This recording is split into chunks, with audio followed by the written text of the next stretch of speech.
Hey, how's it going, YouTube? How y'all doing today? My winter wheat did start germinating. I can actually see it germinating from over here. My field is noticeably green.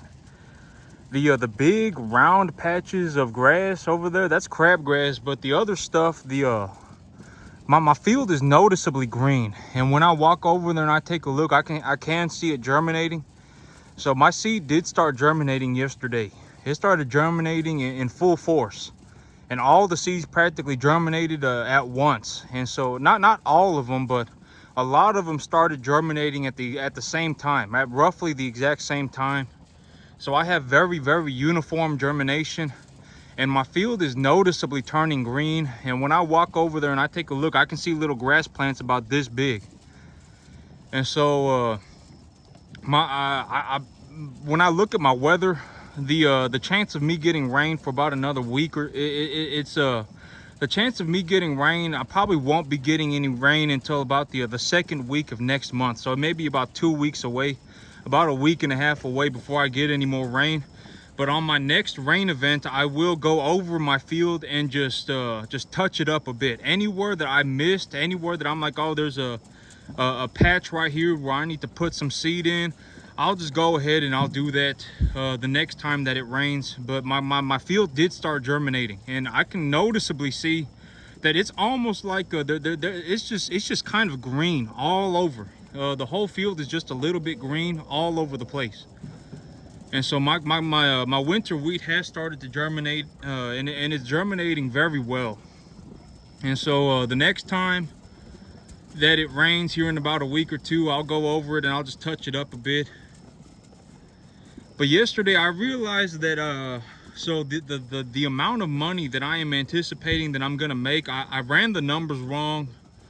I did not calculate the numbers correctly. So when I said I was gonna make so I'm anticipating that I make about $110,000 this year on my 10 acres. The way I came up with the $110,000 was because the last 16 animals that I sold, I made about $28,000 on them. And I have 16 more animals going to market, so I doubled that number. And so I said, okay, if I made $28,000 on 16 animals so far, and I have 16 animals going to market still, I'll probably make about another $28,000. So that's $56,000, right? And then I looked at my year and I said, it's only been 6 months. I still have another 6 months before I need to file my taxes. And so I just doubled the amount of money so I said, if I'm gonna make $55,000 in 6 months, I'll just double that for a year and I'll make $110,000. But here's where I messed up, is that number, that $110,000 number, it would be true if I only ran the same number of cattle again. And if the CME, if the feeder cattle market went sideways for the next 6 months and I ran 32 more animals, I would make $55,000. But I'm not gonna run the same amount of animals. I'm going to grow my herd. My plan is to increase the size of my herd. And so 110,000 is low. I'll probably realistically end up making about somewhere probably about 135. I'll probably do about 135,000 on my 10 acres this year running commercial cattle. Because right now my plan is, well, I don't know if I'm gonna go with the lot buyer or if I'm just gonna do it myself. A part of me is like, maybe, okay, because here's the thing, okay? Like me, when somebody who is very good at what they're doing, right, talk to somebody who's very good at what they're doing, they're gonna know very quickly, right? I mean, like if I went and I talked to a farmer right now and they talked to me and they said, oh, you know what, last year I was applying nitrogen, phosphorus, potassium, sulfur at a ratio of a 5-2-2-1, but when I applied the NPK sulfur at a ratio of 5-2-2-1, I was realizing that the additional nitrogen was causing too much metabolic activity in my grass, and it was causing my grass to have a phosphorus deficiency and a sulfur deficiency. I mean, that kind of conversation, it only takes 30 seconds, right? And so, and that farmer goes, oh, well, so this year I'm going to cut back the nitrogen just a little bit to a 4-2-2-1 NPK sulfur ratio, and I'm going to grow my grass at a and I'm going to plant my grass at a density of 125 pounds per acre. Like if I went and I talked to a farmer, I would know within 2 minutes if they knew what they were doing, right? I mean, it would be so fast. I mean, I don't even need to have, I don't even need to know this person for a whole day. If I asked them what was going on their farm and I told them, hey, be as specific as you can, I want the nitty-gritty details, and they gave me the nitty-gritty details, I would know within 30 seconds of talking to a person whether they actually knew what they were doing or if they just did not know what they were doing at all, right? I mean, it would be obvious very quickly. And so, that's why, when I talk to people, I always make sure to talk to people, about the details, especially if I'm gonna work with somebody. Like if I'm gonna work with a lot buyer, I would ask them about what they think about when they go and look at cattle, right? I'm not just gonna say bring me animals and I'll pay you. I'll say, what do you think about when you look at animals? Oh, I want to make sure that their body set is this way. I want to make sure that they're at least a 1.5. I want to make sure they're thick throughout, that they're a bit on the taller side. I want to make sure to look through the animals for dairy influence and stuff like that, right? I don't just want to look at a lot buyer and say, hey, bring me animals. I want to sit there and I want to talk to them, and within 1 minute I will know if that person actually knows what they're doing. I mean, it doesn't take long, right? It doesn't take long at all. And so, like me, if I got in my truck right now, I was thinking about this, and if I got in my truck right now and I started driving around, and I drove around for a week, I drove for a week straight. I just drove around and took a look at different people's farms. The chance of me finding somebody who makes money like me per acre, it would be very, very fortunate if I found one other person. But the chances of anybody making money like me, like the chances of somebody buying a 10-acre field and making $135,000 a year running commercial cattle is almost zero, right? I mean, if I drove around and I went and took a look around, if I found one other person that had a 10-acre field and they made $135,000 a year running commercial cattle, I would be very fortunate to find that person. Chances are I'm not going to find another person that does what I do. And like when I go around and I look at other people's businesses and I look at what they're doing and I take a look at just how they're operating, I can find out pretty quickly. Just because I know my business so thoroughly well, I would know pretty quickly if this person makes money or they don't. Like if they have these animals in confinement pens and they're feeding them a pre-mixed ration, they're probably not going to make much money. Because these pre-mixed rations, I mean, when I go to a feed mill and I purchase a feed ration, that feed ration, that pre-mixed feed ration, you're gonna have to pay the nutritionist. You're gonna have to pay the feed mill. You're gonna have to pay, because they're gonna have to grind all this stuff up. They're gonna have to have somebody on site that knows how to formulate rations and stuff like that. And so, like, if I went and I talked to a farmer, right?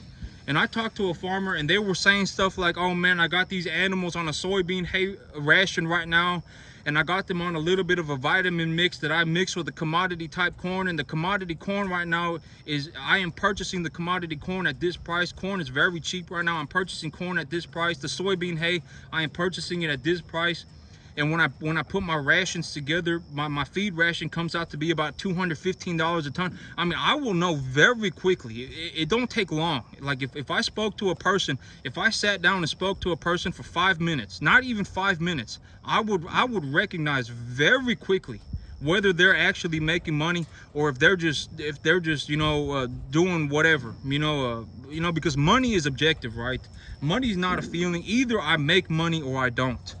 Money, it's not like, oh, well, I feel like I deserve money. Oh, I feel like, none of that stuff matters. Money is objective. Either I have money in the bank account or I don't, right? And me, I got money in the bank. I got tens of thousands of dollars. If I just continue to run cattle, I'll probably have over $100,000 by this time next year. I will have over $100,000 cash in my bank account. And so, money is objective, right? And that's the thing about making money like this, the commercial cattle business, one of the hardest things about the commercial cattle business, especially for people like me, is that I have to compete with people that have 10,000 acre farms. They have 10,000 acre farms. Their grandfather was one of the people who first came to America or whatever, and they got this land for 50 cents an acre, and now they're sitting on this piece of property, and they got this multi-thousand acre farm, and they're running cattle on it. And I have to compete with those people too.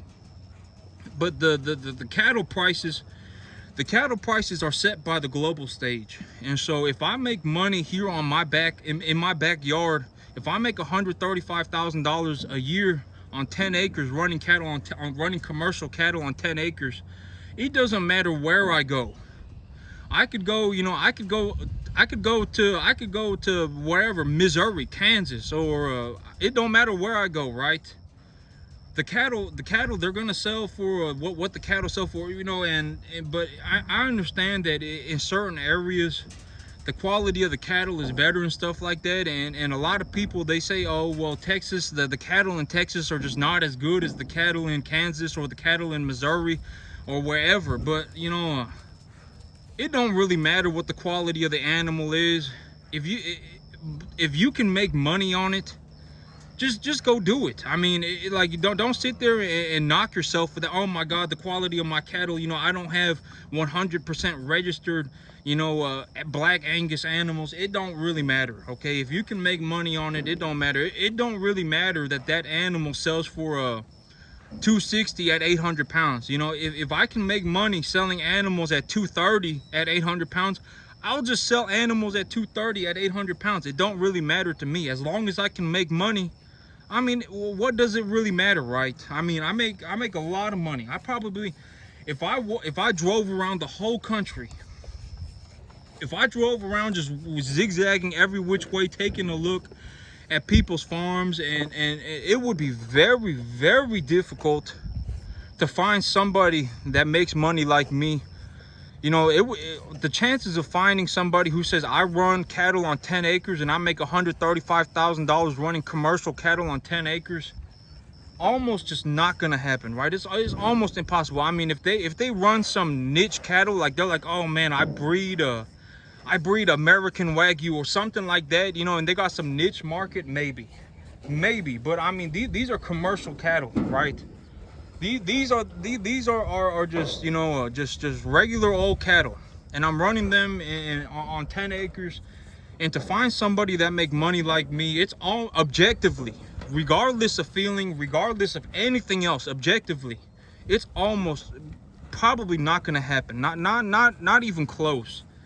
I mean, if people could make $135,000 running cattle on 10 acres, everybody would be doing it.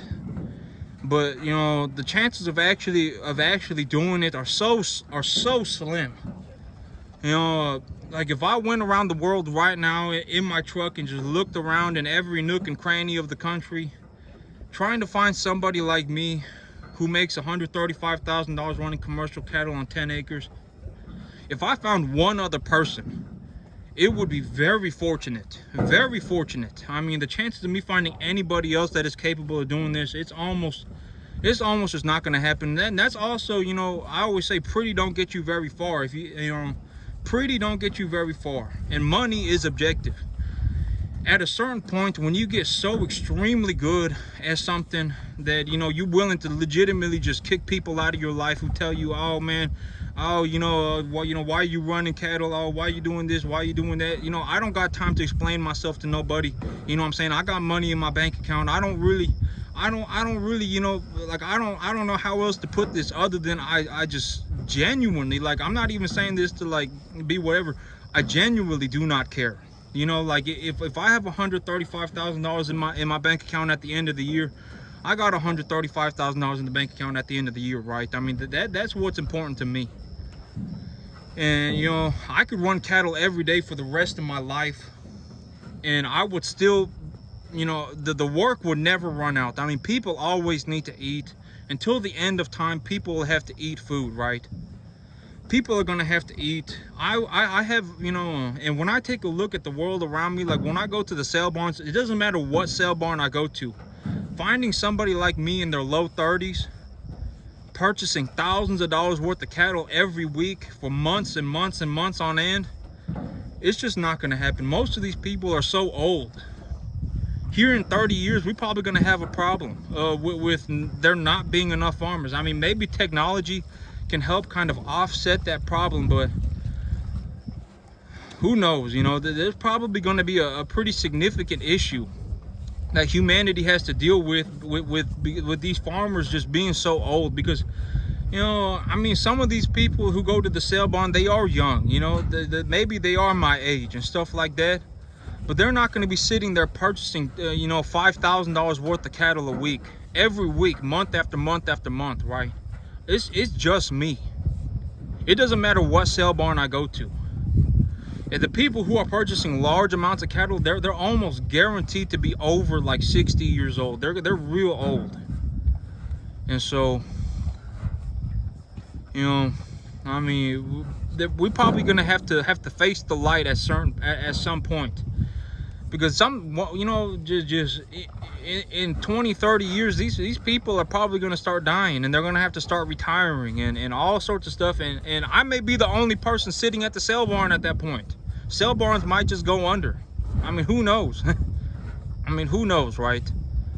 They sell thousands of cattle every day of the week. You know, here in Central Texas, I can go to a sale barn every day of the week. I could go to 2 sale barns probably every day of the week if I just drove in a 2-hour circle. I mean, I am in a cattle gold mine. There are so many animals around me, so many cattle around me. I can buy them every day of the week except for Sunday. And if I really looked hard enough, I could probably find somebody who would sell me cattle on Sunday too. If I really wanted it, I probably could.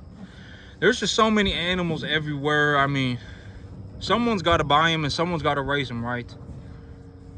So that's it for me today, YouTube. Y'all have a good one.